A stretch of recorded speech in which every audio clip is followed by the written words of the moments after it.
पिछले लेक्चर में हमने मानव कार्यकी का एक नया चैप्टर स्टार्ट किया है जिसे हम मानव में जनन या ह्यूमन रिप्रोडक्शन बोलते हैं। पिछले लेक्चर में हमने पढ़ा था कि जनन की परिभाषा क्या है, जनन किसे कहते हैं, सेकंड लैंगिक द्विरूपता किसे कहते हैं, थर्ड यौवनारंभ या प्यूबर्टी किसे कहते हैं।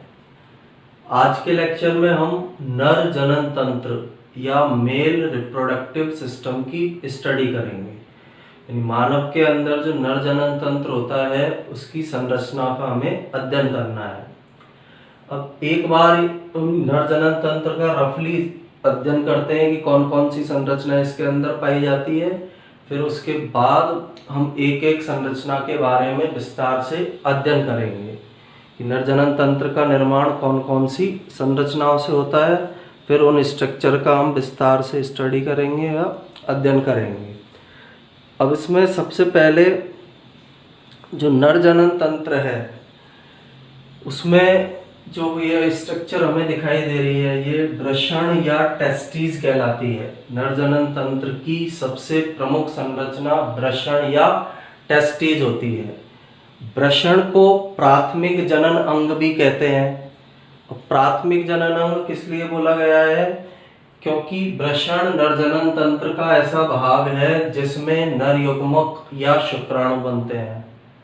मादा में जो अंडाशय होता है उसको प्राथमिक जनन अंग बोलते हैं, क्योंकि अंडाशय ऐसा भाग होता है जिसमें मादा युग्मक या अंडाणुओं का निर्माण होता है। तो ये स्ट्रक्चर जो हमें दिखाई दे रही है इसे वृषण कहते हैं। वृषण के अंदर कुछ पालियां उपस्थित होती है, कुछ लॉब्यूल्स उपस्थित होते हैं, उसे वृषण पाली कहा जाता है। वृषण के आंतरिक संरचना में हम देखेंगे तो कुछ पालियां पाई जाती है जिन्हें हम वृषण पाली कहते हैं। हर वृषण पाली से ब्रांचेज निकलती है और ये सब आपस में मिलकर वृषण जाल का निर्माण करती है। ये वृषण पाली है, आगे की तरफ बढ़कर इन्होंने वृषण जाल का निर्माण कर लिया। वृषण जाल से कुछ नलिकाएं निकलती है, उन नलिकाओं को हम शुक्र वाहिका कहते हैं। वृषण जाल जो स्ट्रक्चर है उससे नलिकाएं निकलेंगी जिन्हें शुक्र वाहिका कहेंगे, और शुक्र वाहिकाएं अधिवृषण संरचना से जुड़ी रहती है। अब इनका काम क्या है, वृषण पाली के अंदर शुक्राणुओं को उत्पन्न करने वाली कोशिकाएं पाई जाएंगी। जो शुक्राणु मात्र कोशिकाएं, शुक्राणु जनन कोशिकाएं वो इसके अंदर पाई जाएगी। इसके अलावा इन्हीं में शुक्राणुओं को पोषण प्रदान करने वाली कोशिकाएं पाई जाएंगी। सेकंड, जैसे वृषण पाली में शुक्राणु बनेगा, इससे वृषण जाल में आएगा, वृषण जाल से शुक्र वाहिका में आएगा, शुक्र वाहिका से अधिवृषण में आएगा, अधिवृषण से शुक्र वाहक के माध्यम से वो मूत्र मार्ग से होता हुआ फिर शिश्न से होता हुआ शरीर से बाहर निकलता है। मूत्र मार्ग या मूत्र जनन मार्ग तक वो प्रवेश करता है। तो ये वृषण के बारे में है। सेकंड जो स्ट्रक्चर है अधिवृषण पाई जा रही है। वृषण के ऊपर पाई जाने वाली एक टोपी के समान संरचना या कैप के समान जो संरचना होती है उसे हम अधिवृषण कहते हैं। यहाँ शुक्राणुओं को अस्थायी रूप से संग्रहित किया जाता है, यानी शुक्राणुओं के बनने के बाद कुछ समय के लिए उन्हें इस अधिवृषण संरचना में रखा जाता है। अधिवृषण के बाद हमें दिखाई दे रही है शुक्रवाहक। अधिवृषण में जो शुक्राणु है उनको यह शुक्रवाहक नलिका मूत्र जनन मार्ग में या मूत्र मार्ग तक ले जाने का कार्य करती है। शुक्रवाहिका है, ये इसको आगे की तरफ मूत्र जनन मार्ग तक शुक्राणुओं को पहुंचाने का काम करेगी या शुक्राशय तक पहुंचा देती है। मूत्र जनन मार्ग जो है उससे पहले हमारे पास कुछ ग्रंथियां पाई जा रही है, जैसे शुक्राशय, प्रोस्टेट ग्रंथि, बल्बो यूरेथ्रल ग्रंथि। ये सब सहायक जनन ग्रंथियां होती है। मनुष्य में नर जनन तंत्र के अंदर 3 सहायक जनन ग्रंथियां पाई जा रही है, शुक्राशय, प्रोस्टेट ग्रंथि और बल्बो यूरेथ्रल ग्रंथि।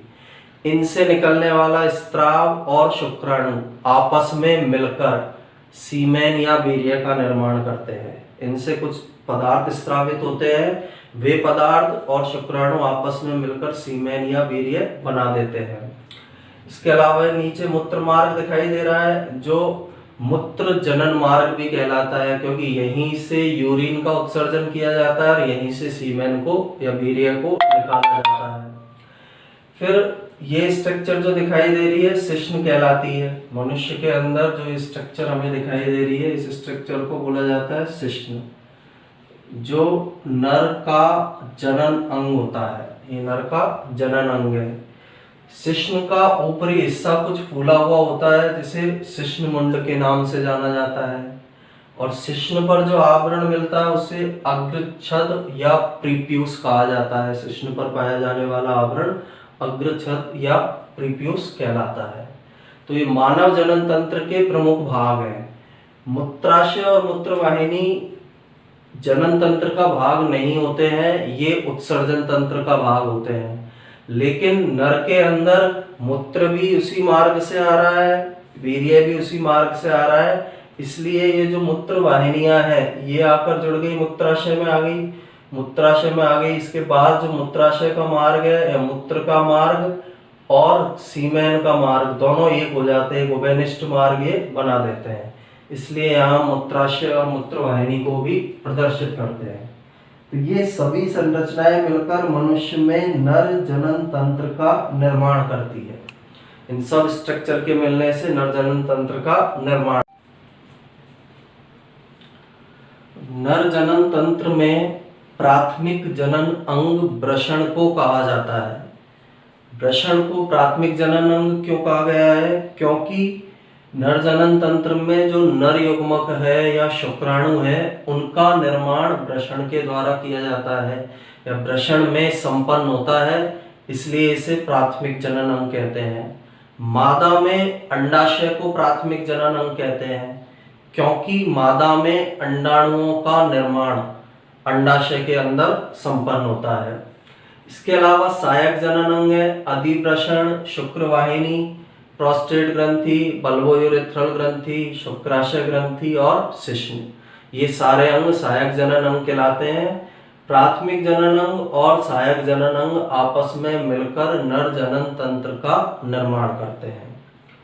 सबसे पहले हम प्राथमिक जनन अंग के बारे में पढ़ेंगे, उसके बाद इन सहायक जनन अंगों के बारे में स्टडी करेंगे। प्राथमिक जनन अंग वृषण या इन्हें ही इंग्लिश में हम टेस्टिस कहते हैं। एक जोड़ी होते हैं, दिखाई दे रहे हैं हमें, एक जोड़ी है, अंडाकार है, अंडे की आकृति की ये स्ट्रक्चर या संरचना होती है। उदर गुहा के बाहर होते हैं, उदर गुहा के बाहर पाए जाते हैं। ये वाला हिस्सा उदर गुहा है, इससे बाहर की तरफ ये वृषण पाए जाएंगे। और उदर गुहा के बाहर ये एक संरचना में स्थित होते हैं जिसे हम वृषण कोश या स्क्रोटम कहते हैं। वृषण जिस संरचना के अंदर उदर गुहा के बाहर पाए जा रहे हैं उस संरचना को वृषण कोश या स्क्रोटम के नाम से जाना जाता है। स्क्रोटम के अंदर या वृषण कोश में ये पाए जाएंगे। इसका भी एक रीजन होता है कि वृषण उदर गुहा के बाहर क्यों पाए जा रहे हैं। हमारे शरीर का टेम्परेचर है 37 डिग्री सेल्सियस, जबकि शुक्राणुओं के परिपक्वन के लिए लगभग 35 डिग्री सेल्सियस तापमान की आवश्यकता होती है। तो ये तापमान या टेम्परेचर को कम करने के लिए वृषण उदर गुहा के बाहर पाए जाते हैं। उदर गुहा के बाहर टेम्परेचर 2 से 3 डिग्री सेल्सियस कम हो जाता है, जिससे कि शुक्राणुओं का आसानी से निर्माण और परिपक्वन हो पाता है। क्योंकि टेम्परेचर बॉडी का 37 है, बाहर का 35 है, कम तापमान पर वो आसानी से परिपक्व हो जाते हैं।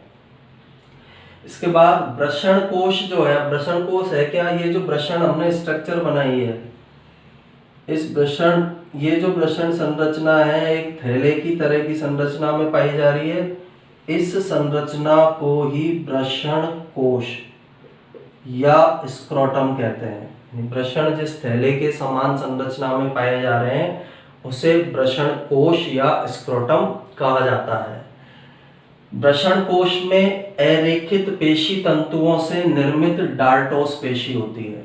अब ये जो वृषण कोश है इसके अंदर एक विशेष प्रकार की पेशी पाई जा रही है जिसे हम डार्टोस पेशी कहते हैं। डार्टोस पेशी ये पेशी है, ये पेशी जो है इस पेशी को डार्टोस पेशी कहा जाता है। और डार्टोस पेशी की सहायता से जो वृषण है वृषण गुहा में या वृषण कोश से जुड़े रहते हैं। डार्टोस पेशी वृषण को वृषण कोश से जोड़े रखने का कार्य करती है। तो और डार्टोस पेशी का निर्माण अरेखित पेशी तंतुओं से होता है, यानी डार्टोस पेशी या डार्टोस मसल्स जो है वो अरेखित प्रकार के पेशी तंतुओं से बनी होती है। सेकंड, दूसरे प्रकार की पेशी पाई जाती है वृषण कोश में, वृषणोत्कर्ष पेशी या क्रीमेस्टर पेशी। क्रीमेस्टर पेशी या वृषणोत्कर्ष पेशी, यह पेशी वृषण कोश को उदर गुहा से जोड़ती है। अब ये पेशी कहाँ मिलेगी? ये जो वृषण कोश है इसके स्ट्रक्चर में ये पेशी यहाँ पर पाई जाएगी, इसको बोलेंगे हम वृषणोत्कर्ष पेशी या क्रीमेस्टर पेशी। क्रीमेस्टर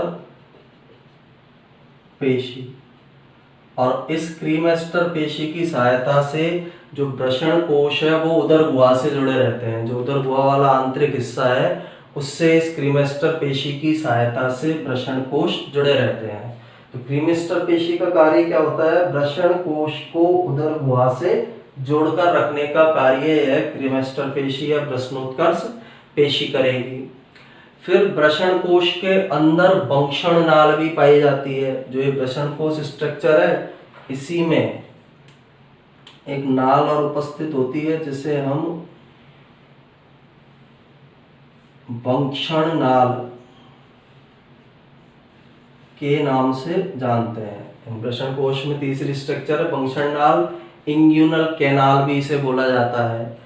वंक्षण नाल का कार्य क्या है? भ्रूणीय अवस्था में वृषण शरीर के अंदर उदर गुहा में पाए जा रहे हैं, लेकिन जब बच्चे का विकास होता है, नर का विकास होता है, तो उदर ये जो वृषण है भ्रूण के विकास के समय उदर गुहा से बाहर आते हैं। उदर गुहा से इन वृषणों को वृषण कोश में लाने का कार्य यह वंक्षण नाल या इंग्यूनल कैनाल करती है।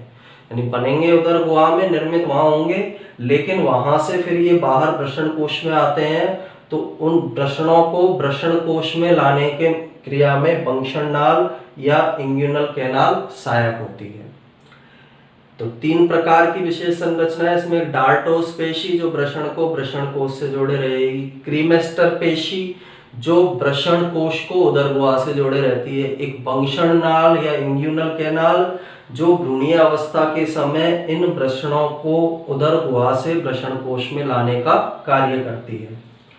इसके बाद प्रत्येक वृषण 4 सेंटीमीटर मोटा होता है। जैसे वृषण की हम स्ट्रक्चर की बात करें, ये वृषण है तो इसकी जो मोटाई होगी 4 सेंटीमीटर होगी।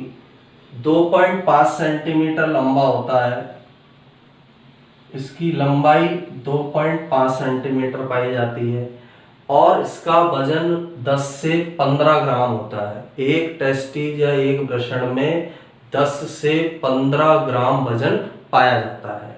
तो लंबाई है, मोटाई है 4, उसकी लगभग आधी इसकी लंबाई होती है, और भार 10 से लेकर 15 ग्राम इसमें पाया जाएगा।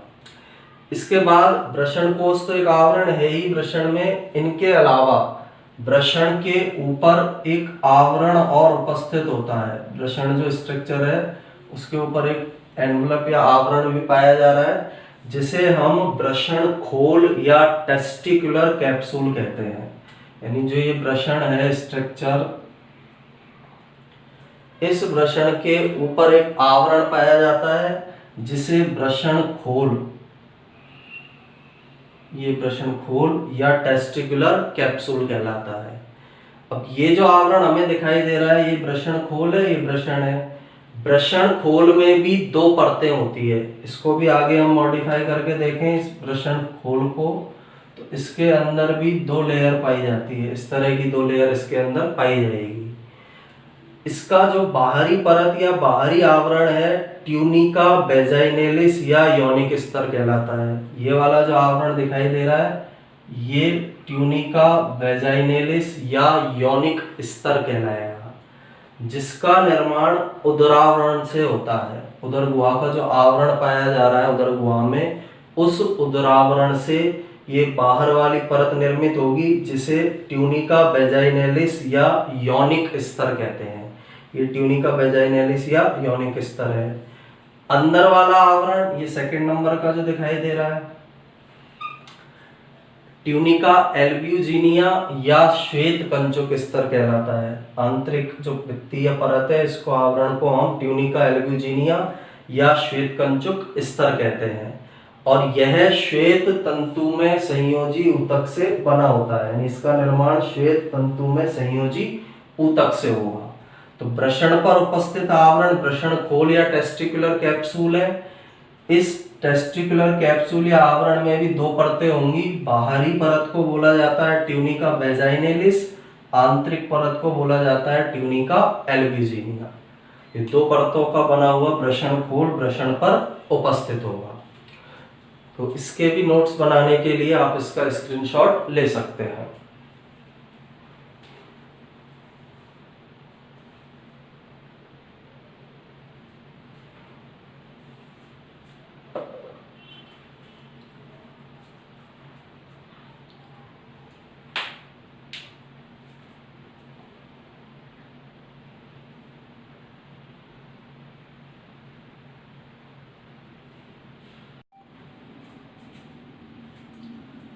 वृषण के ऊपर पाया जाने वाला आवरण वृषण खोल कहलाता है, यानी वृषण के ऊपर जो एनवलप या आवरण उपस्थित है उसे वृषण खोल कहेंगे। से वृषण स्ट्रक्चर है, इसके ऊपर जो आवरण उपस्थित होगा उसे बोला जाता है वृषण खोल। दो आवरण से बना होगा वृषण खोल, एक ये वाला आवरण है, सेकंड ये वाला आवरण है। बाहर वाले आवरण को ट्यूनिका वेजाइनेलिस कहते हैं। ये जो आवरण दिखाई दे रहा है ट्यूनिका वेजाइनेलिस कहलाएगा, ये बाहर वाला आवरण। अंदर वाला आवरण ट्यूनिका एल्ब्यूजिनिया कहलाता है। तो वृषण खोल का निर्माण इनसे हुआ है, अभी हम पढ़ चुके हैं। तो ये आंतरिक स्तर जो ट्यूनिका एल्ब्यूजिनिया है यह वृषण में अंदर की तरफ धस जाता है। ये वाला जो आंतरिक स्तर है यह वृषण के अंदर इस प्रकार से अंदर की तरफ धसेगा, इस प्रकार से ये स्तर अंदर की तरफ धसेगा और इसके धसने के कारण वृषण पट्टियां बनती है। ये जो स्ट्रक्चर दिखाई दे रही है वृषण पट्टियां है। वृषण पट्टियों के बीच बीच में जो वृषण पट्टियां हैं ये स्ट्रक्चर है वृषण पट्टी, इसको बोलेंगे हम वृषण पट्टी। तो ट्यूनिका एल्ब्यूजिनिया अंदर धसा वृषण में और उसमें अंदर धसकर उसने वृषण पट्टी का निर्माण किया। इस वृषण पट्टी के बीच बीच में इस तरह की पालियां पाई जाती है। इस तरह की पालियां इन वृषण पट्टियों के बीच में उपस्थित होगी। इन पालियों को वृषण पाली कहते हैं। ये जो पालियां बनी हैं इनको वृषण पाली के नाम से जाना जाता है और प्रत्येक वृषण में 250 से 300 वृषण पालियां पाई जाती है। यानी इसके अंदर क्या हुआ है, वृषण के ऊपर आवरण था वृषण खोल जिसे हमने बोला था टेस्टिकुलर कैप्सूल जिसे बोलते हैं। टेस्टिकुलर कैप्सूल भी दो स्तरों से बना है, बाहर वाला स्तर ट्यूनिका वेजाइनेलिस, अंदर वाला स्तर ट्यूनिका एल्ब्यूजिनिया। ट्यूनिका एल्ब्यूजिनिया वृषण में अंदर की तरफ धसकर वृषण पट्टियों का निर्माण करता है और वृषण पट्टियों के बीच बीच में जो पालियां होती है उन्हें वृषण पाली कहते हैं और प्रत्येक वृषण में 250 से लेकर 300 तक वृषण पालियां पाई जाती है। तो 250 से 300 और वृषण के अंदर इन वृषण पालियों की संख्या होगी। अब एक वृषण पाली को यदि हम बड़ा करके देखें, जैसे ये एक वृषण पाली है तो एक वृषण पाली के अंदर 2 से लेकर 3 शुक्र जनन नलिकाएं मिलती है। वृषण पाली इसके अंदर 2 से लेकर 3 तक शुक्रजनक नलिकाएं पाई जाएंगी। ये जो स्ट्रक्चर है वृषण पाली और ये जो स्ट्रक्चर हमें दिखाई दे रही है शुक्रजनक नलिकाएं।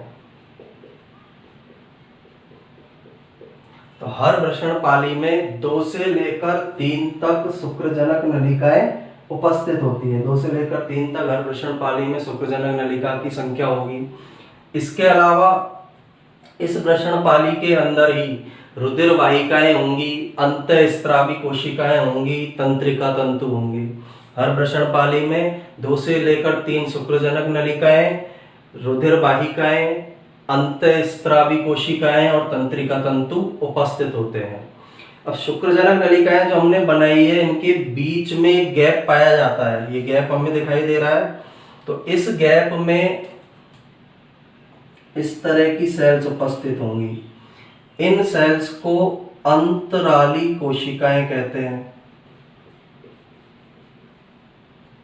यानी ये जो शुक्रजनक नलिकाएं हैं, इनके बीच बीच में गैप मिलेगा, अंतराल मिलेगा। उस अंतराल में पाई जाने वाली कोशिकाएं अंतराली कोशिकाएं कहलाती है, या इनका दूसरा नाम लैडिंग कोशिकाएं होगा। इन अंतराली कोशिकाओं के द्वारा ही टेस्टोस्टेरोन हार्मोन का सिक्रेशन होता है, जो एक नर हार्मोन है। नर में द्वितीयक लैंगिक लक्षणों का नियंत्रण, सहायक जनन ग्रंथियों के नियंत्रण में ये सहायक होगा। फिर शुक्रजनक नलिका जो है, उसके चारों ओर संयोजी ऊतक का एक आवरण मिलेगा। ये जो शुक्रजनक नलिका हमें दिखाई दे रही है, इसके चारों ओर भी एक आवरण पाया जाता है। जैसे शुक्रजनक नलिका ये है, ये शुक्रजनक नलिका है। इस शुक्रजनक नलिका के चारों ओर संयोजी ऊतक का एक आवरण होता है। इस आवरण को ट्यूनिका प्रोप्रिया कहते हैं। ये शुक्रजनक नलिका है और शुक्रजनक नलिका के चारों ओर एक संयोजी ऊतक का आवरण होता है, जिसे ट्यूनिका प्रोप्रिया कहेंगे। ट्यूनिका प्रोप्रिया जो स्तर है, ये वाला जो स्तर हमें दिखाई दे रहा है, इस स्तर के अंदर उपस्थित स्तर इस स्तर के अंदर उपस्थित स्तर जनन उपकला कहलाता है। जैसे ये लेयर है, इस लेयर के अंदर भी एक लेयर उपस्थित होगी। ये लेयर थी ये ट्यूनिका प्रोप्रिया की, इसके अंदर भी एक लेयर उपस्थित होती है। इस तरह की एक लेयर मिलेगी, जिसे हम जनन उपकला कहते हैं। और जनन उपकला में 2 प्रकार की कोशिकाएं पाई जाती है। जनन उपकला के अंदर 2 प्रकार की कोशिकाएं उपस्थित होंगी, जिनमें से प्रथम प्रकार की कोशिकाओं को शुक्राणुजन कोशिकाएं कहते हैं। इस जनन उपकला में 2 प्रकार की कोशिका है। पहली प्रकार की कोशिका शुक्राणुजन कोशिका कहलाती है, जो शुक्राणु जनन की क्रिया द्वारा शुक्राणुओं का निर्माण करेगी। दूसरी प्रकार की कोशिका आलंबन कोशिका, सर्टोली कोशिका, नर्स कोशिका या धात्री कोशिका कहलाती है, और इसके द्वारा विभिन्न कार्यों को संपन्न किया जाता है। जैसे जो विकासशील शुक्राणुजन कोशिकाएं हैं, उनकी सुरक्षा करना, पोषण करना, शुक्राणु के निर्माण से पूर्व स्पर्मेटिड या शुक्राणु पूर्व जो कोशिका बनती है, उसके अनावश्यक कोशिका द्रव्य का विघटन करना। इसके अलावा ये जो सर्टोली कोशिकाएं हैं, ये एक विशेष प्रकार का हार्मोन बनाती है, जिसे इन्हिबिन हार्मोन कहते हैं। और इन्हिबिन हार्मोन शुक्राणु जनन की क्रिया को प्रेरित करने वाले FSH फॉलिकुलर स्टिमुलेटिंग हार्मोन या पुटिका उत्तेजक हार्मोन का नियमन करता है। यानी FSH को कंट्रोल करने का कार्य इन्हिबिन हार्मोन करेगा, जो एक प्रोटीन नेचर का हार्मोन होता है। तो इसके अंदर हमने नरजनन तंत्र वृषण की आंतरिक संरचना पढ़ी है कि वृषण की आंतरिक संरचना में क्या क्या कौन कौन सी संरचनाएं पाई जाती है। अब इसी को हम देखते हैं स्टार्टिंग से। वृषण का ट्यूनिका एल्ब्यूजिनिया स्तर वृषण में धसकर वृषण पट्टियां बनाता है। ये ट्यूनिका एल्ब्यूजिनिया स्तर है, अंदर धसा, इसका निर्माण हुआ वृषण पट्टी का, जिससे वृषण में 250 से 300 वृषण पालियां बनती हैं। इस तरह की 250 से 300 वृषण पालियां वृषण के अंदर बन जाएगी। प्रत्येक वृषण पाली में 2 से 3 शुक्रजनक नलिकाएं, जैसे वृषण पाली है, इसी को हमने बड़ा करके देखा, 2 से 3 शुक्रजनक नलिकाएं पाई जा रही हैं। अंतःस्रावी कोशिकाएं, रुधिर वाहिकाएं और तंत्रिका तंतु, ये सारे वृषण पाली में उपस्थित होंगे। 2 से 3 शुक्रजनक नलिकाएं, अंतःस्रावी कोशिकाएं, रुधिर वाहिकाएं और तंत्रिका तंतु। अब 2 से 3 जो शुक्रजनक नलिकाएं हैं, उनके बीच में अंतराली कोशिका पाई जा रही है। शुक्रजनक नलिकाओं के बीच में गैप है, गैप या अंतराल है, उसमें पाई जाने वाली कोशिकाओं का नाम अंतराली कोशिका है। लैडिंग कोशिकाएं भी इनको बोलते हैं। इनके द्वारा टेस्टोस्टेरोन हार्मोन स्रावित होता है, जिसे हम नर हार्मोन कहते हैं। और यह टेस्टोस्टेरोन हार्मोन नर में द्वितीयक लैंगिक लक्षणों तथा सहायक जनन ग्रंथियों का विकास करता है। इस हार्मोन के द्वारा ही नर के जो द्वितीयक लैंगिक लक्षण है, आवाज का भारी होना, दाढ़ी मूंछों का उगना, इन लक्षणों को कंट्रोल किया जाएगा। इसके अलावा जो सहायक जनन ग्रंथियां हैं, जैसे अधिवृषण है, फिर हमारी शुक्राशय, प्रोस्टेट, बल्बोयूरिथ्रल ग्रंथि है, इनके विकास को ये कंट्रोल करता है। शुक्रजनक नलिका के चारों ओर संयोजी ऊतक का आवरण मिलता है। ये शुक्रजनक नलिका है, इसके चारों ओर संयोजी ऊतक का आवरण मिलेगा। इस आवरण को हम ट्यूनिका प्रोप्रिया कहेंगे। ये जो आवरण मिल रहा है ट्यूनिका प्रोप्रिया कहलाएगा। ट्यूनिका प्रोप्रिया में एक स्तर मिल रहा है जिसे जनन उपकला कहते हैं। जनन उपकला में दो प्रकार की कोशिकाएं हैं। पहली शुक्राणु जन कोशिकाएं, नाम के अंदर ये शुक्राणु जन यानी शुक्राणुओं का उत्पादन या निर्माण करने वाली कोशिकाएं। दूसरी आलंबन सर्टोली नर्स कोशिका। इसके दो तीन काम होते हैं। पहला काम, विकासशील शुक्राणुजन कोशिकाओं को सुरक्षा और पोषण देना, यानी जो शुक्राणुजन कोशिकाएं विकसित हो रही है उनको इनके द्वारा सुरक्षा और पोषण दिया जाता है। सेकंड, शुक्राणु पूर्व कोशिका के अनावश्यक कोशिका द्रव्य का विघटन करना। स्पर्मेटिड या शुक्राणु पूर्व कोशिका जो बनती है उसके अंदर से अनावश्यक कोशिका द्रव्य को ये हटाती है, जिससे शुक्राणु का जो वजन या वेट है वो कम हो सके। तीसरा, शुक्राणु उत्पादन को प्रेरित करने वाले एफएसएच के नियमन के लिए इनहिबिन हार्मोन का निर्माण करना। शुक्राणु उत्पादन को प्रेरित करने वाला हार्मोन है एफएसएच, फॉलिक्यूलर स्टिमुलेटिंग हार्मोन या पुटिका उत्तेजक हार्मोन। तो इसको कंट्रोल करने के लिए ये कोशिकाएं इनहिबिन नामक हार्मोन का निर्माण करती है। तो इसका भी आप स्क्रीनशॉट लेकर इसके नोट्स बना सकते हैं।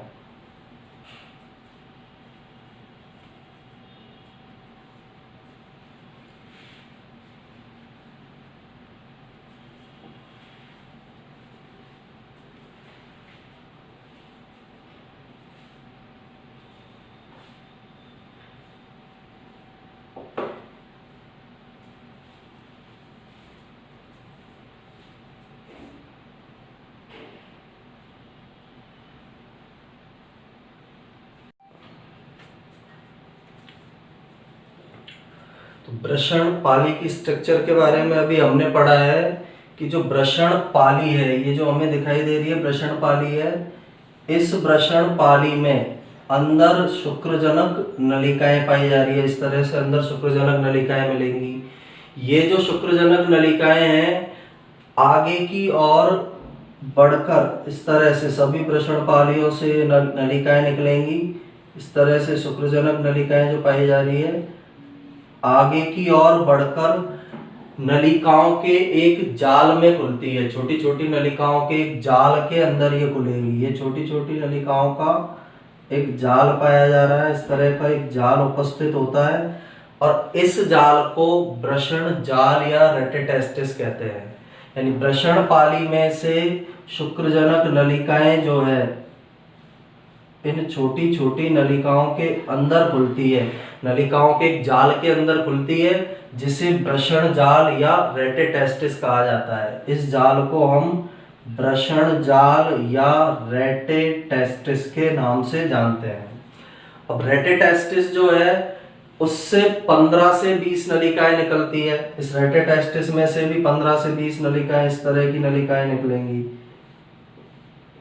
और ये जो नलिकाएं रेटिटेस्टिस में से निकल रही है उन्हें शुक्र वाहिका कहा जाता है।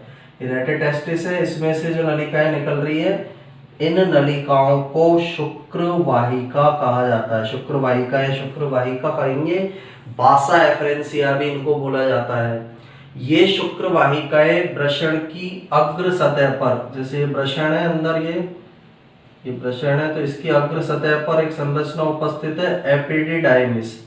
ये स्ट्रक्चर है एपिडिडाइमिस, या इसे हिंदी में हम अधिवृषण कहते हैं। तो ये जो शुक्र वाहिकाएं है आगे की ओर जो वृषण पर अधिवृषण पाया जा रहा है उस संरचना में जाकर खुल जाती है। तो स्टार्टिंग से एक बार फिर से हम समझते हैं। वृषणपाली थी, वृषणपाली में शुक्रजनक नलिकाएं थी। शुक्रजनक नलिकाएं आगे की ओर बढ़ी, छोटी छोटी नलिकाओं के घने जाल में खुली, जिसे हमने वृषण जाल या फिर रेटिटेस्टिस नाम दिया। रेटिटेस्टिस से भी कुछ नलिकाएं निकलती हैं जिन्हें शुक्र वाहिकाएं कहते हैं। शुक्र वाहिकाएं वृषण की अग्र सतह पर उपस्थित अधिवृषण में जाकर खुल जाती है।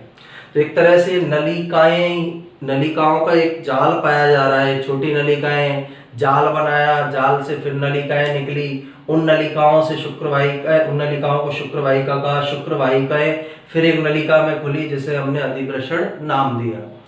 इसके बाद जो शुक्र वाहिकाएं हैं उनके जो आंतरिक स्तर है पक्षमावी स्तंभी उपकला कोशिकाओं से बना होता है। ये जो शुक्र वाहिका है, शुक्र वाहिका में अंदर की तरफ का जो स्तर होगा उस पर इस तरह के सीलिया पाए जाते हैं जिन्हें बोलते हैं पक्षमाव या सीलिया पाए जा रहे हैं। तो इन सीलिया वाले स्तर से इसका निर्माण होगा और आंतरिक स्तर पक्षमावी स्तंभी उपकला से बना हुआ होता है। यह जो पक्षमावी स्तर है यह शुक्राणुओं के गमन में सहायता करता है।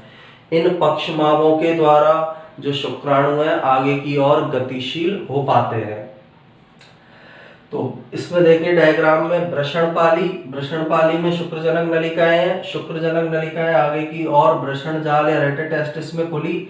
इस वृषण जाल से शुक्र वाहिकाएं निकली। ये शुक्र वाहिकाएं अधिवृषण के अंदर जाकर ओपन हो जाती है। अधिवृषण को ही हम एपिडिडाइमिस कहते हैं। एक बार फिर से इसको रिवाइज करते हैं हम। शुक्रजनक नलिकाएं छोटी छोटी नलिकाओं के घने जाल में खुलती है।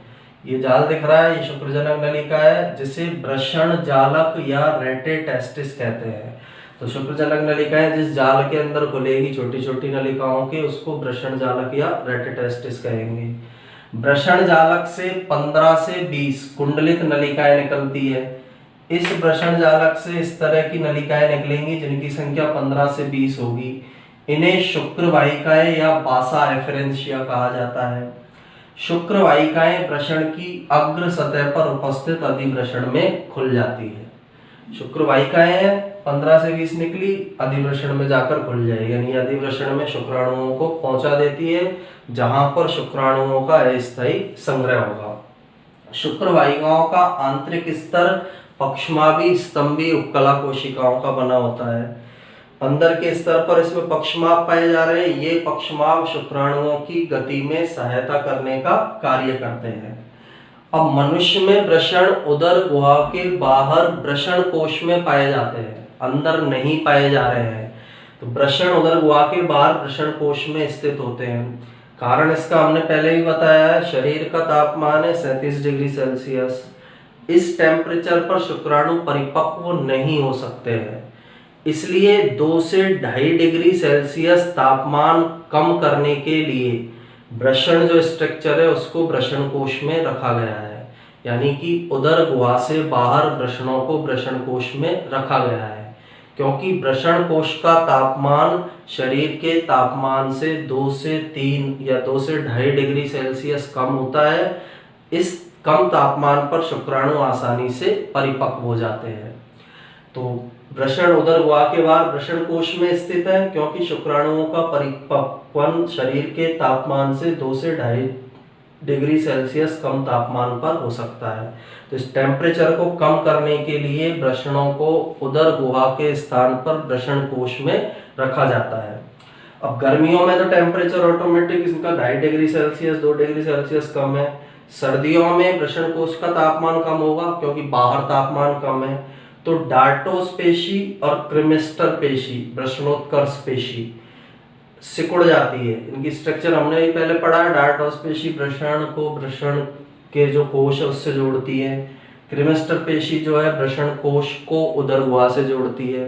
तो ये दोनों पेशियां सिकुड़ेंगी जिससे वृषण कोश उदर गुहा के पास आ जाते हैं। यानी सर्दियों में जो वृषण कोश है वो ऊपर की तरफ खिंच जाते हैं। ऊपर की तरफ खिंचेंगे तो बॉडी का टेम्परेचर हमारा निश्चित है 37 डिग्री, तो उस शरीर के तापमान से वृषण कोश के तापमान निश्चित बना रहता है। गर्मियों में नीचे रहेंगे, थोड़ा नीचे की तरफ स्थित होते हैं वृषण कोश। सर्दियों में टेम्परेचर बाहर का कम होगा तो ये डार्टोस पेशी और क्रीमेस्टर पेशी की सहायता से उधर गुहा के पास ऊपर की तरफ खिंच जाते हैं, जिससे बॉडी के टेम्परेचर से वृषण कोश का तापमान निश्चित बना रहेगा और वहां शुक्राणुओं का परिपक्वन हो पाएगा। तो अभी तक हमने वृषण की स्ट्रक्चर के बारे में स्टडी की है, टेस्टिस के बारे में स्टडी की है कि वृषण के अंदर कौन कौन से भाग पाए जा रहे हैं। ये प्राथमिक जनन अंग है। इसके बाद जो हम पढ़ेंगे अब वो सहायक जनन अंग होते हैं। प्राथमिक जनन अंग का कारण बताया, इसके अंदर शुक्राणु बन रहे हैं, इसलिए इनको प्राथमिक जनन अंग बोला है। एक बार इसको स्टार्टिंग से रिवाइज करते हैं। वृषण जो है स्ट्रक्चर वृषण कोश में पाई जा रही है, कारण अभी बताया किस कारण से पाई जा रही है। वृषण कोश जो है उसके अंदर वृषण उपस्थित होते हैं, क्योंकि शरीर का जो तापमान है उससे 2 से 2.5 डिग्री सेल्सियस कम तापमान वृषण कोश का पाया जाता है। सेकंड, जो वृषण की स्ट्रक्चर है, वृषण की स्ट्रक्चर में वृषण के ऊपर जो आवरण पाया जा रहा है उसका ट्यूनिका एल्बुजिनिया स्तर अंदर धसा, जिससे वृषण पट्टी बनी। वृषण पट्टी के कारण वृषण में पालियां बन जाती है, जिन्हें हम वृषण पाली कहते हैं। वृषण पाली में शुक्र जनन नलिकाएं पाई जा रही है, और शुक्र जनक नलिकाओं के बीच में गैप पाया जा रहा है, तो उसमें अंतराली कोशिकाएं पाई जा रही है। शुक्र जनक नलिकाएं शुक्राणुओं का उत्पादन करती है। अंतराली जो कोशिकाएं हैं, अंतराली कोशिकाओं के द्वारा टेस्टोस्टेरोन हार्मोन स्रावित किया जाता है, जो नर हार्मोन है, नर के द्वितीयक लैंगिक लक्षणों का विकास करता है। सहायक जनन जो होंगे उनकी संरचना का ये विकास करेगा। अब वृषण पाली में जो शुक्र जनक नलिकाएं हैं, वो शुक्र जनक नलिकाएं आगे की और छोटी छोटी नलिकाओं के जाल में खुलती है, जिसे वृषण जालक या रेटिटेस्टिस कहते हैं। यह रेटिटेस्टिस 15 से 20 कुंडलित नलिकाओं, इस रेटिटेस्टिस से 15 से 20 कुंडलित नलिकाएं मिलेगी, जिन्हें शुक्र वाहिका या बासा एफरेंसिया कहते हैं। ये शुक्र वाहिकाएं वृषण की अग्र सतह पर उपस्थित अधिवृषण संरचना के अंदर ओपन हो जाती है। तो वृषण की स्ट्रक्चर है, वृषण की आंतरिक संरचना है। इसके बाद हम सेकंड इसका जो पार्ट है नरजनन तंत्र का, अधिवृषण या एपिडिडाइमिस की स्टडी करेंगे। इसके भी नोट्स बनाने के लिए आप इसका स्क्रीनशॉट ले सकते हैं।